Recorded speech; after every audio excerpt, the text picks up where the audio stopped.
Depuis toujours, l'homme consomme toutes sortes de drogues, pour se soigner ou pour son plaisir. Alcool, cocaïne, morphine, c'est dans le cerveau que toutes les drogues agissent. Aujourd'hui, la biologie est capable d'expliquer leurs effets au centre de nos têtes. Et l'étude des drogues permet à la science de mieux comprendre le fonctionnement du cerveau. Le tabac et l'alcool, en vente libre, sont les substances les plus consommées dans le monde. Les scientifiques, pourtant, les considèrent depuis longtemps comme de véritables drogues. Consommé aux Caraïbes et en Amérique centrale comme plante médicinale ou rituelle, le tabac est découvert au XVe et au XVIe siècle par les grands explorateurs. Le français Jean Nicot initie la culture du tabac en Europe et donne son nom scientifique à la plante. Fumé, prisé ou chiqué, le tabac devient très vite à la mode et se diffuse dans le monde entier.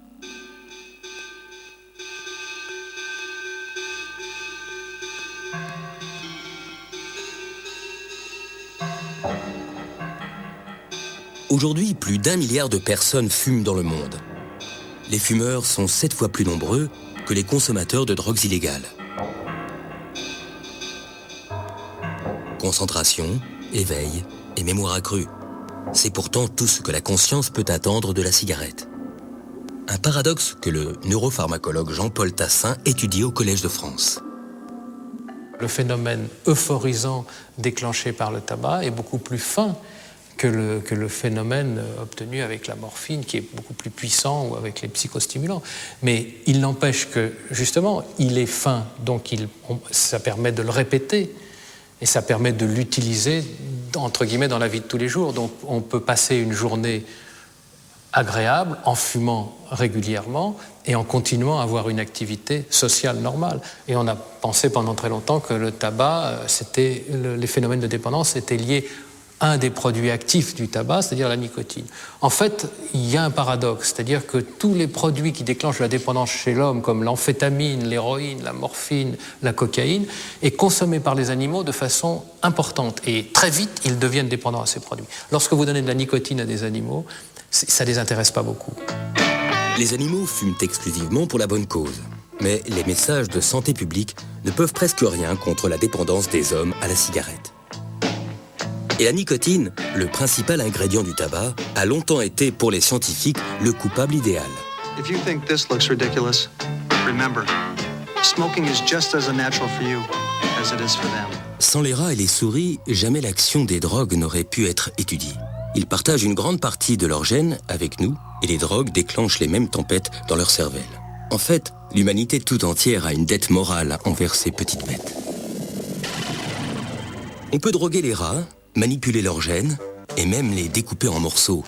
C'est le triste mais nécessaire quotidien des laboratoires qui comparent l'état de ces rats avec des rats contrôles ou normaux.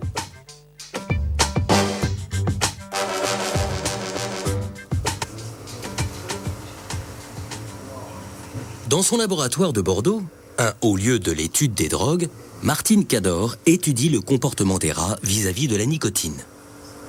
C'est vrai que la nicotine est une drogue d'abus paradoxale, puisqu'en fait, elle a des propriétés addictives extrêmement importantes, sans avoir pour autant des propriétés psychotropes très puissantes. C'est-à-dire qu'en fait, la nicotine ne provoque pas de changement d'état de conscience, contrairement à ce qu'on observe avec l'alcool, ou avec la cocaïne, ou avec l'héroïne.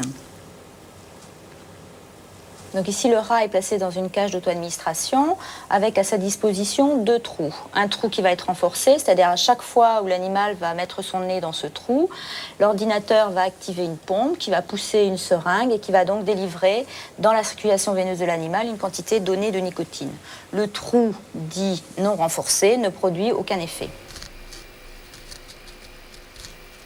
En quelques jours, le rat comprend comment s'injecter de la nicotine. Une forme de conditionnement qu'on appelle l'auto-administration. En dessous d'une certaine dose, l'animal ne perçoit pas la nicotine, donc ne s'auto-administre pas la drogue. Et au-delà de cette dose, la dose devient aversive. Donc en fait, on est obligé de travailler avec une fourchette extrêmement réduite. Et contrairement à la cocaïne, l'animal consomme assez peu.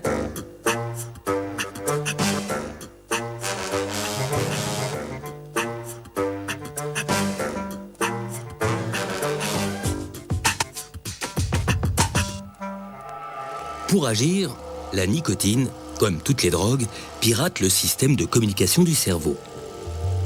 Car notre cerveau passe le plus clair de son temps à bavarder avec lui-même.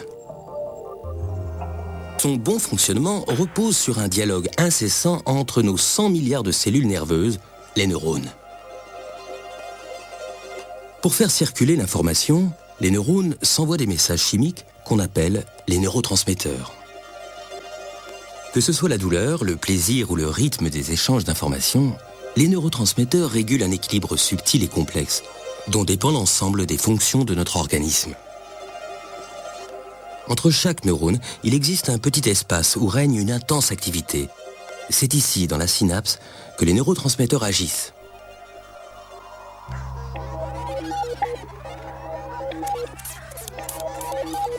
Pour faire circuler l'information d'un neurone à l'autre, ils s'emboîtent dans les récepteurs qui leur correspondent.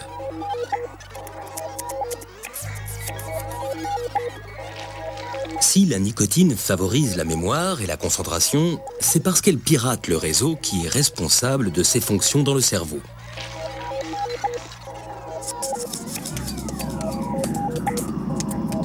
C'est le réseau de l'acétylcholine, ACH. Ces récepteurs s'appellent d'ailleurs les récepteurs nicotiniques.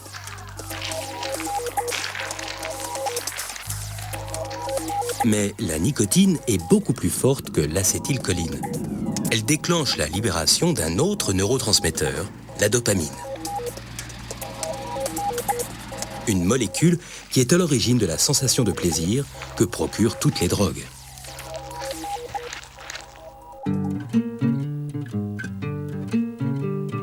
Depuis quelques années pourtant, on sait que la nicotine n'est pas la seule coupable. On la soupçonne d'avoir des complices. Une des hypothèses que nous testons ici au laboratoire, c'est effectivement de savoir si dans le tabac, en fait, il n'y aurait pas d'autres substances qui favoriseraient justement la propriété addictive de la nicotine.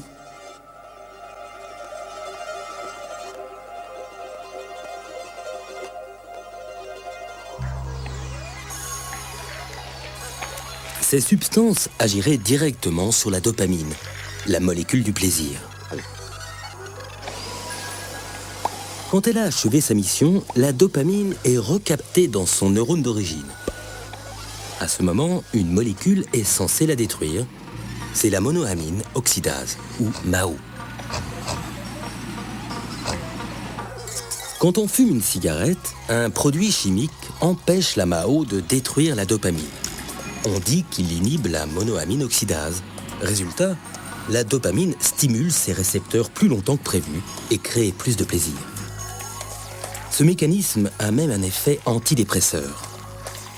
Nous, ce qu'on étudie au laboratoire, c'est comment le fait d'avoir des inhibiteurs de monoamine oxydase va augmenter le pouvoir addictif de la nicotine. Donc on fait ça sur des animaux, des rats, qui sont placés en situation d'auto-administration intraveineuse de nicotine. Et on a deux groupes de rats. Un groupe de rats qui est mis donc en situation où il peut s'auto-administrer uniquement de la nicotine, et un autre groupe de rats qui a accès à la nicotine plus des inhibiteurs de monoamine oxydase. Et en fait, on s'aperçoit, dans les premiers résultats qu'on a pu obtenir au laboratoire, que ces animaux qui ont accès à la nicotine plus les inhibiteurs de monoamine oxydase s'auto-administrent plus de nicotine et sont capables de travailler beaucoup plus pour obtenir une injection de nicotine. C'est-à-dire que leur niveau de motivation, la motivation qu'ils montrent pour s'auto-administrer la drogue est beaucoup plus importante.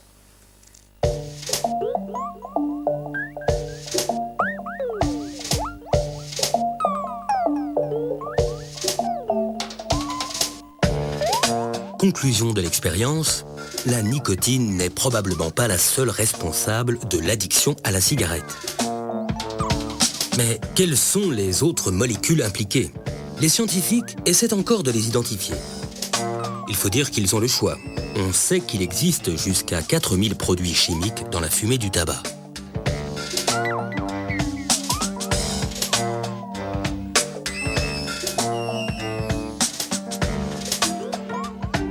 Si certains jouent sur la dépendance, Une soixantaine d'entre eux sont toxiques et cancérigènes. On comprend mieux pourquoi fumer tue.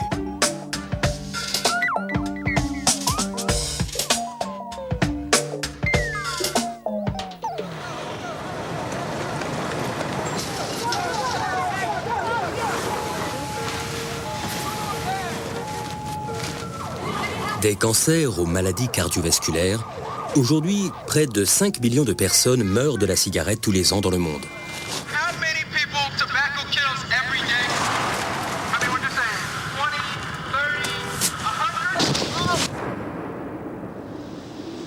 You know what? We're going to leave this here for you so you can see what 1,200 people actually look like. Et je danse de tout mon cœur, car je vais grandir vite, vite.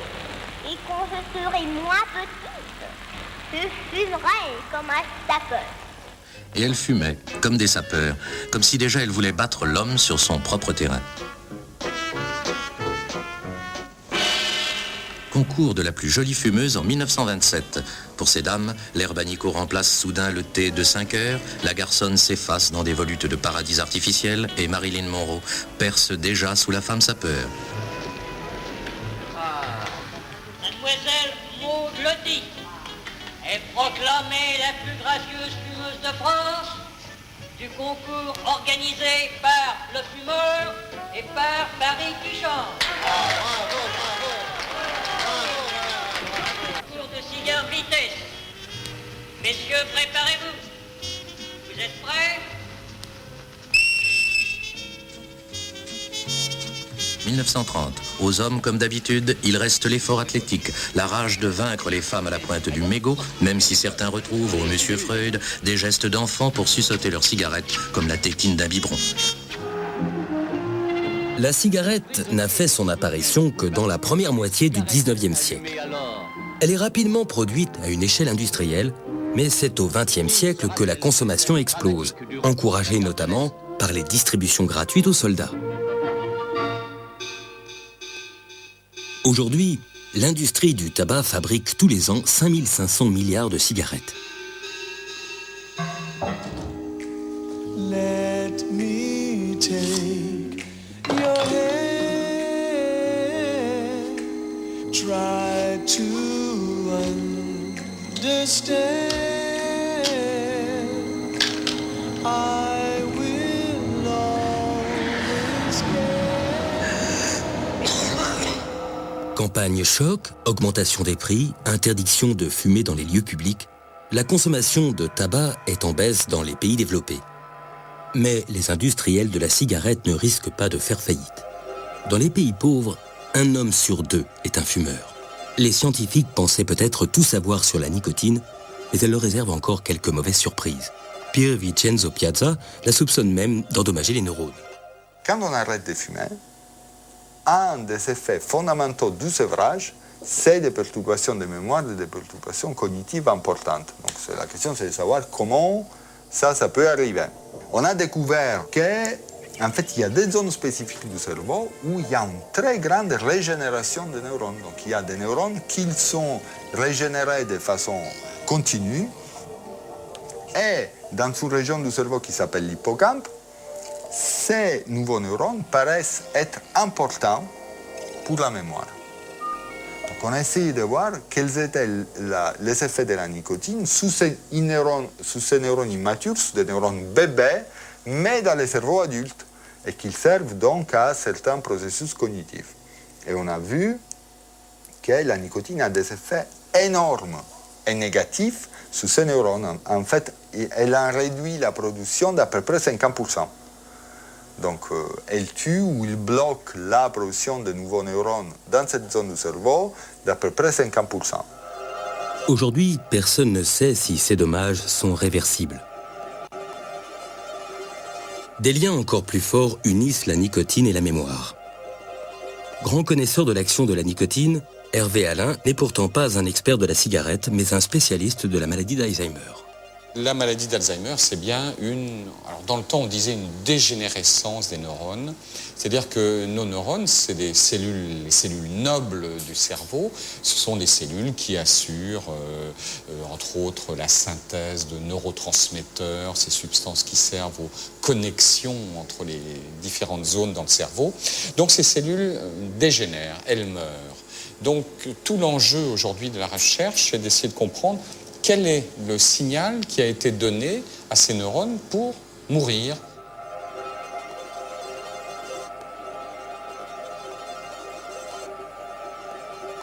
C'est par la mort de ces neurones que commence la maladie d'Alzheimer. Une maladie qui entraîne de graves troubles de la mémoire et du jugement et qui touche 15 millions de personnes dans le monde.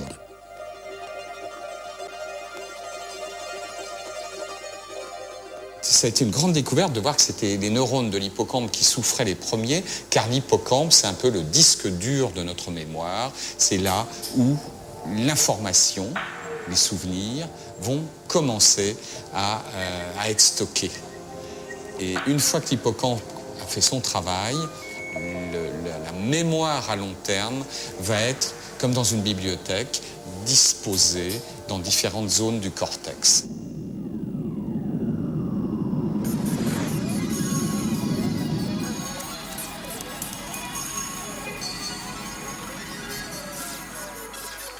Dans la maladie d'Alzheimer, les neurones qui meurent sont précisément ceux qui fabriquent le bibliothécaire de nos souvenirs, l'acétylcholine. Comme la nicotine agit exactement sur les mêmes récepteurs, les scientifiques se sont inspirés de l'action de la cigarette dans le cerveau pour créer les premiers médicaments contre la maladie d'Alzheimer. Des médicaments qui retardaient l'évolution de la maladie en ciblant les récepteurs nicotiniques. Donc il y a une pharmacologie des récepteurs nicotiniques qui répond à la même stratégie ou à la même hypothèse donc, de ce déficit en fonctionnement de l'acétylcholine dans le cerveau. Mais au lieu d'agir sur le neurotransmetteur lui-même, on va agir sur les récepteurs. Alors vous allez me dire, autant donner du tabac aux malades atteints de la maladie d'Alzheimer. On a longtemps cru, en effet, que le tabac était un facteur de protection.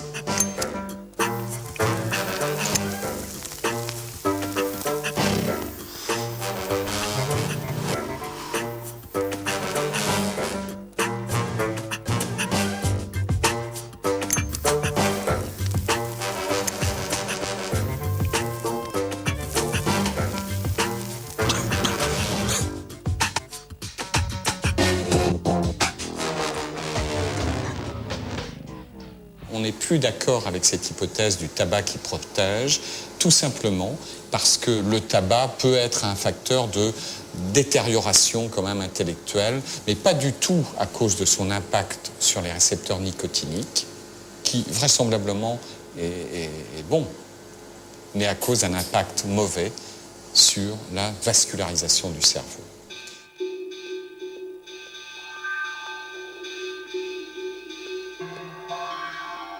La vascularisation, c'est tout simplement le réseau des vaisseaux sanguins qui irriguent le cerveau.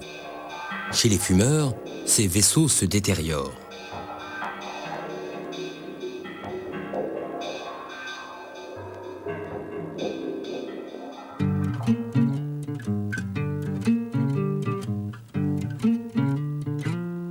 Plus d'1 milliard de fumeurs, c'est déjà beaucoup. Mais ce n'est rien à côté des 2 milliards de buveurs occasionnels que compte la planète.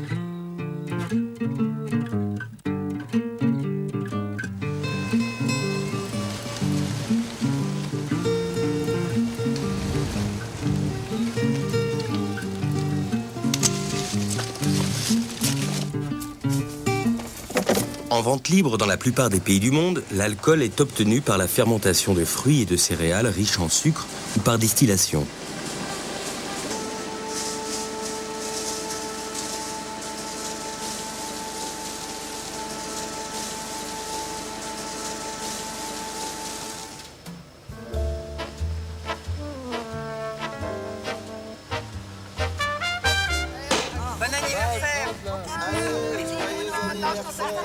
Les mots alcool et drogue sont rarement accolés.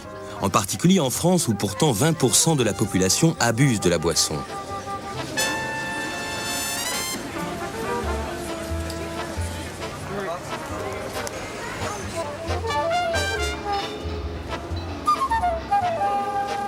Au service addictologie de Philippe Battel, l'alcool représente 80% des consultations. L'alcool, drogue, ça fait bondir beaucoup de gens, pas simplement les alcooliers et les viticulteurs. Ça fait bondir un ministre de la Santé, M. Mattei, dans une émission grand public, a dit « Ah non, l'alcool, c'est pas une drogue », et d'ailleurs, il y a bien des scientifiques pour le dire. Alors, je pense qu'il faut quand même relativiser. Si une drogue, c'est un produit qui va potentiellement, chez un sujet qui l'utilise, engendrer une dépendance, il n'y a pas photo, l'alcool est une drogue.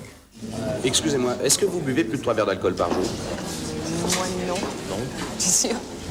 3 par jour.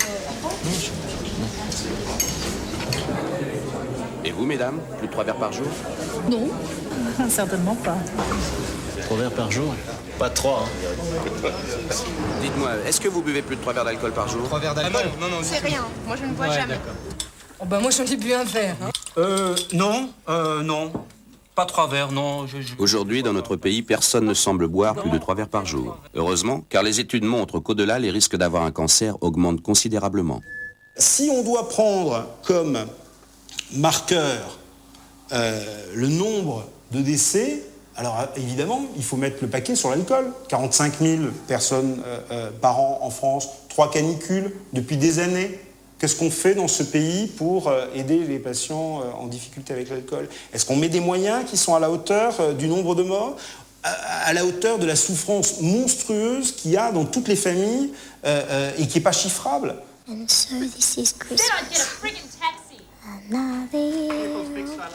Anybody think we should keep going? You want just become. And so this is Christmas. Les campagnes de prévention mettent invariablement l'accent sur les dangers de l'alcool au volant. Elles oublient les violences familiales et les dépressions qui accompagnent souvent l'alcool. L'alcoolisme, quant à lui, paraît anecdotique dans les messages de santé publique. Il touche pourtant 76 millions de personnes dans le monde. Et l'alcool, comme toutes les drogues, modifie le cerveau en profondeur. Let's hope it's a good one.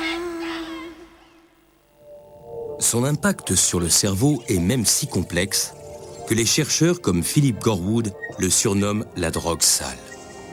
Et l'alcool a en plus une particularité qui va le rendre encore plus compliqué dans son analyse, c'est qu'il a une diffusion extraordinaire. C'est une molécule toute petite, hein.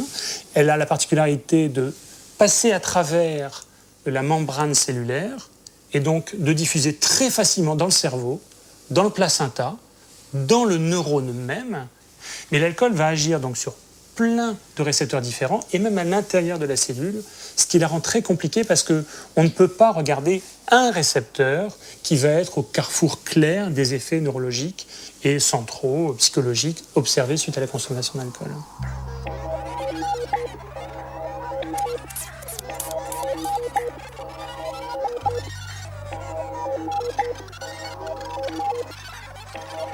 La plupart des drogues concentrent leur action sur un certain type de récepteur. Le principal ingrédient de l'alcool, l'éthanol, tape sur presque tout le système. Il touche les réseaux de l'acétylcholine, de la dopamine, du glutamate et surtout du GABA. Dans un cerveau sans alcool, le GABA agit comme le grand ralentisseur de l'activité des neurones.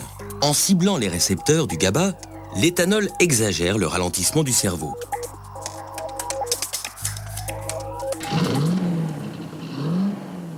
C'est à cela qu'on doit l'effet relaxant de l'alcool, mais aussi la somnolence et l'amoindrissement des réflexes qui sont responsables d'un tiers des accidents mortels sur la route.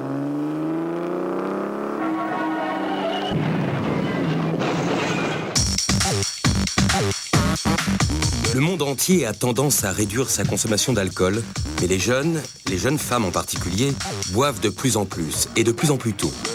Une précocité qui les rend plus vulnérables à l'alcoolisme. Dans nos sociétés, rien de plus banalisé que la consommation d'alcool. De l'apéro au bon dîner, tous les prétextes sont bons pour boire un verre.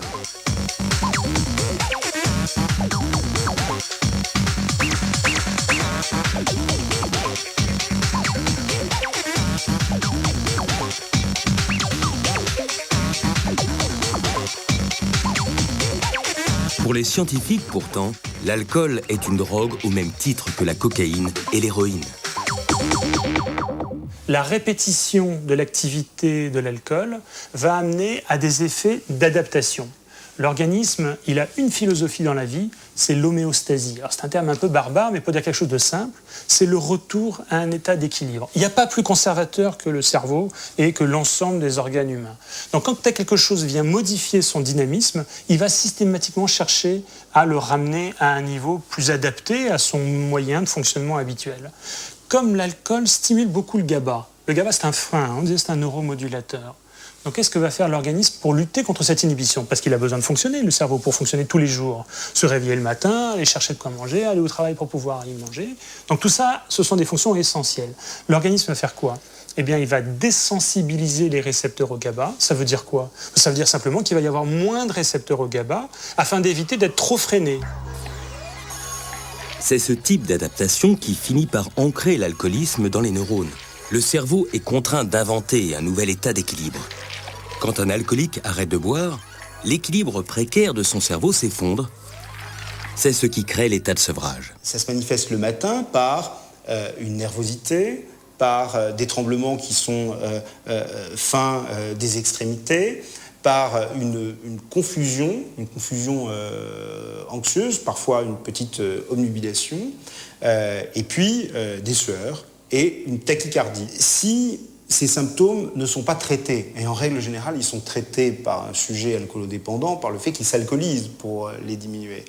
Eh bien, dans la journée, et dans la matinée, et parfois d'une manière extrêmement rapide et fulgurante, va se développer un grand syndrome de sevrage, avec là des tremblements qui vont intéresser tout le corps. Sur le plan psychique, l'omnubilation va laisser place à une véritable confusion avec des éléments qui sont délirants et qui sont liés à une disperception, c'est-à-dire le fait que le sujet va interpréter dans son champ visuel des objets sur lesquels il va construire une image. Par exemple, et on le voit très bien dans la littérature et dans les films, dans le délirium tremens, il va interpréter la présence d'une chaussette comme un rat.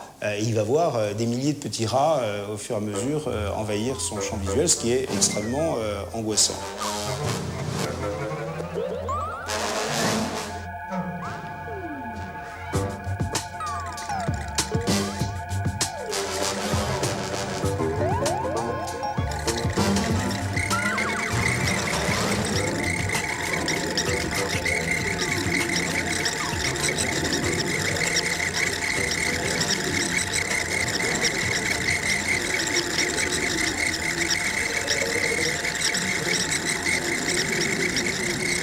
Cet embrasement cérébral peut conduire à des crises convulsives généralisées et, dans des cas relativement rares, 6%, à la mort du sujet par une hyperexcitabilité cérébrale et une grande déshydratation.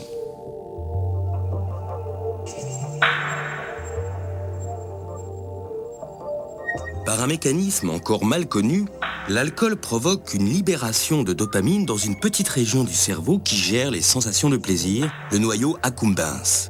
Un processus commun à toutes les drogues et qui joue un rôle crucial dans l'installation de la dépendance.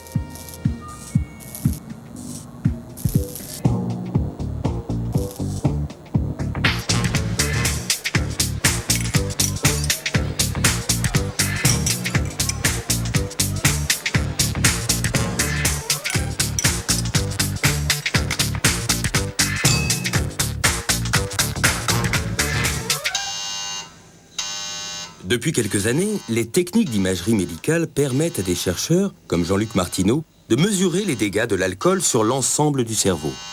On a commencé à étudier des patients ayant une consommation régulière d'alcool il y a une quinzaine d'années. On a commencé déjà à vouloir savoir quelle était la consommation d'énergie des différentes régions du cerveau chez ces patients et si elle différait par rapport à des sujets normaux. On s'est aperçu qu'il y avait une diminution considérable du métabolisme du glucose. Et le glucose est la seule source d'énergie du cerveau dans toutes les parties antérieures du cerveau. On s'est aperçu, quand on a essayé de regarder s'il existait des relations entre la consommation d'énergie des régions antérieures du cerveau et les performances de ces sujets à des tests qui avaient une corrélation, c'est-à-dire que moins l'activité énergétique était importante, moins ces patients performaient correctement à des tests de sélection d'informations, à des tests de mémoire immédiate ou à des tests de supervision, d'exécution des comportements.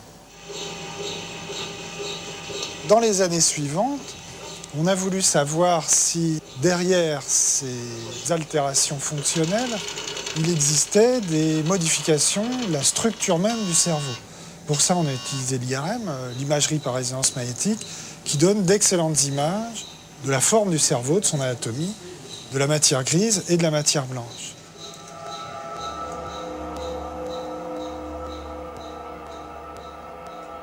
La matière grise n'est pas qu'une expression.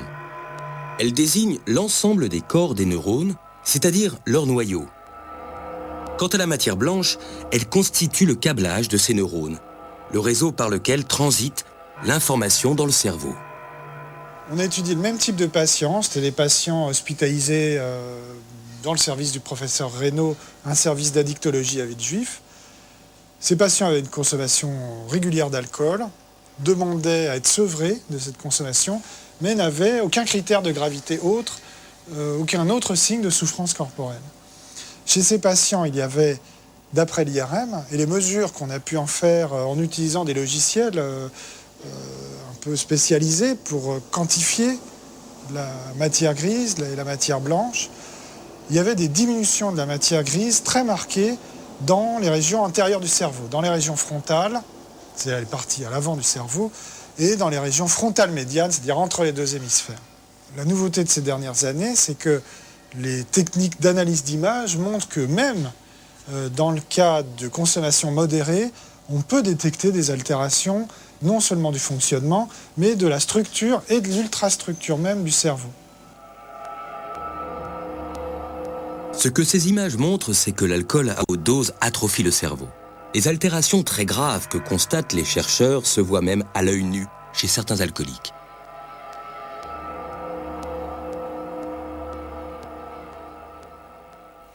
On ne sait pas très bien si ces données sont réversibles. On pense que ça peut être réversible à l'arrêt de l'alcoolisation. Je suis un peu effrayé de ces résultats. Je trouve qu'ils montrent que l'alcool est vraiment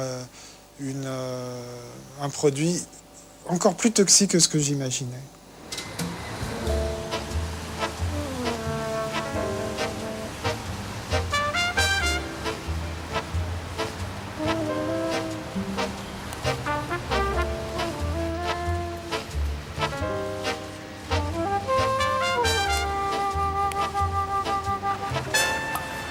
Depuis longtemps, les spécialistes de l'alcool cherchent à identifier les facteurs de vulnérabilité de l'alcoolisme. Et c'est la génétique qui commence à apporter de vraies réponses. Les facteurs qui font qu'on devient alcoolodépendant, c'est très très compliqué parce que c'est un mélange de facteurs culturels, familiaux, éducatifs, tempéramentaux, de pathologies psychiatriques aussi et de facteurs génétiques. Et l'ensemble amenant à un mélange qui est compliqué à discerner et qui fait que certains sujets sont effectivement plus à risque que d'autres.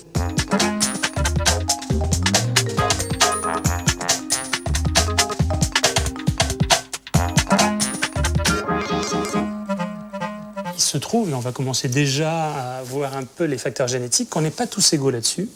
Et il y a en France entre 2 et 5%, une toute petite partie de la population, qui n'est pas très douée pour éliminer la molécule alcool. Parce qu'elle n'a pas un bon capital génétique, peut-être d'ailleurs qui n'est pas si mauvais que ça, mais en tout cas pour la capacité à éliminer l'éthanol, et qui va faire que le métabolite de l'alcool, c'est-à-dire le premier produit de dégradation de la molécule alcool, va être accumulé rapidement dans le sang. Et ce métabolite, il est extrêmement désagréable à supporter. On a des sensations de rougeur, de pâleur, de nausée, parfois de vomissement, de malaise, qui vont faire que la moindre consommation d'alcool va être cataclysmique.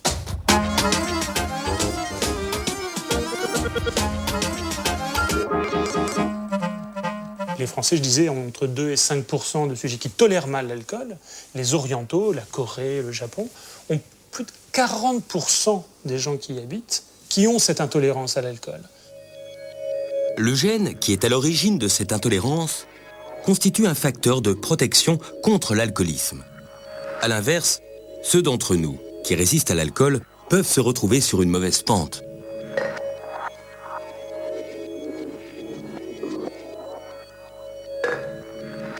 Le fait d'avoir une telle fréquence de la non-tolérance à l'alcool va amener à, bien sûr, une réduction du risque de l'alcoolodépendance.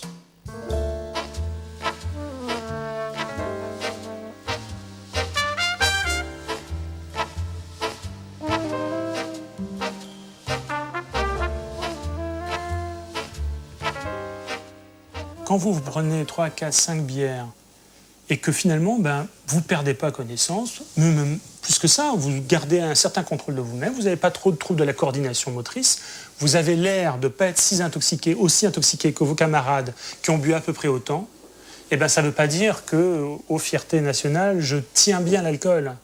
Vous êtes en train de vous rendre compte que vous êtes à risque d'alcoolodépendance. Pour établir l'importance du bagage génétique dans la naissance de l'alcoolisme, des scientifiques ont entrepris des études à grande échelle sur des vrais et faux jumeaux.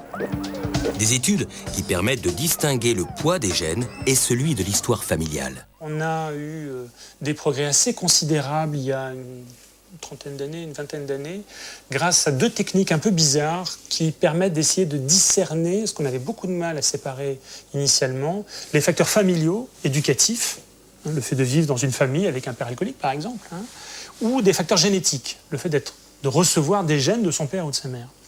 Et ça, c'est des techniques qu'on appelle les études de jumeaux, les études d'adoption.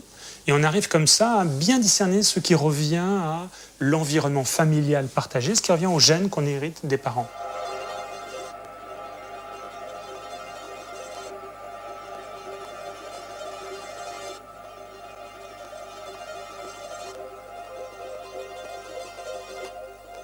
Dans les études de jumeaux, il y en a maintenant à peu près une vingtaine dans le monde, avec maintenant plus de 10 000 jumeaux recrutés dans toutes les différentes nations. Donc on a des idées maintenant à peu près bien établies. Et contrairement à ce qu'on a très longtemps cru, les facteurs génétiques sont bien plus importants que les facteurs familiaux partagés. Bien sûr que c'est pas neutre de vivre dans une famille où l'alcool coule à flot, où on banalise la consommation d'alcool quotidienne, ou même qu'on ait un parent qui lui-même a des disconsommations d'alcool. Mais en fait, le fait d'hériter des gènes qui favorisent la vulnérabilité pour développer ce trouble est plus important encore que les facteurs familiaux qui eux-mêmes n'ont pas d'effet nul. Les généticiens ont renoncé à trouver le gène de l'alcoolisme. En revanche, plusieurs gènes ont déjà été identifiés. Parmi eux, celui qui est responsable de la fabrication de l'un des récepteurs à la dopamine, le récepteur D2. Tout le monde a ce gène dans les chromosomes. Mais il peut se présenter sous différentes formes qu'on appelle les allèles. Chez une grande partie des alcooliques, cet allèle est un peu plus long que la normale. Une singularité qui semble perturber la fabrication des récepteurs D2. Une des formes du D2, du gène qui code pour le récepteur dopaminergique D2, elle est un tout petit peu plus importante chez les alcooliques que chez les sujets contrôle. Ça augmente de 30% le risque d'alcoolodépendance. Mais c'est ridicule, c'est pas ça qui explique la maladie. D'augmenter un chouïa le risque de maladie, c'est pas une explication scientifique de la présence du trouble. Mais c'est pas pour rien que c'est systématiquement présent. On retrouve aussi cette anomalie chez les consommateurs de cocaïne et d'héroïne. Beaucoup de scientifiques pensent aujourd'hui que ce gène représente l'un des principaux facteurs de vulnérabilité à la dépendance aux drogues. Mais il en existe d'autres, et les gènes seuls n'expliquent pas tout. J'ai fait donc pas mal d'études de génétique. À chaque fois que je trouve un facteur de vulnérabilité, je l'ai. Donc j'ai l'allèle S du transporteur de la sérotonine qui prédispose au risque suicidaire. J'ai l'allèle A1 qui prédispose à l'alcoolodépendance. Et je le dis régulièrement à mes patients et aux gens qui participent aux études génétiques parce que je m'en porte pas trop mal. C'est-à-dire que je sais que je peux peut-être être un peu plus vulnérable qu'un autre, mais comme beaucoup de gens qui ont connaissance de leur vulnérabilité, je fais un peu plus attention. Et bon, prévenir le résuicidaire, c'est pas très simple. Donc, si je suis déprimé, j'irai voir un psychiatre. Ce sera pas très facile, moi-même comme psychiatre, mais on en trouve. Et puis après, de toute façon, quand on a des gènes de vulnérabilité, ce n'est qu'une rencontre avec un environnement spécifique qui peut la développer. Hein. Et ça, c'est très important. Et c'est aussi un axe qui se développe beaucoup dans la génétique des addictions, c'est-à-dire d'essayer de comprendre, quand on a un gène de vulnérabilité, c'est en rencontrant quel type d'événement, à quel moment, dans quelles circonstances, que la pathologie peut arriver à s'exprimer. Certains craignent désormais que le dépistage des gènes de vulnérabilité ne devienne systématique, encourageant employeurs et assurances à adopter des pratiques abusives. Une idée en complète contradiction avec la démarche des scientifiques, pour qui la vulnérabilité n'est évidemment pas une fatalité. L'alcool et le tabac bénéficient de tous les nouveaux outils développés pour étudier la chimie du cerveau, la génétique et la psychologie de l'addiction. Les scientifiques peuvent maintenant évaluer à sa juste mesure l'extraordinaire complexité de l'action de ces drogues dans le cerveau. Ce sont les drogues les plus consommées dans le monde et les plus dangereuses pour la santé. Longtemps victimes d'un déni collectif, elles sont désormais considérées comme des drogues à part entière.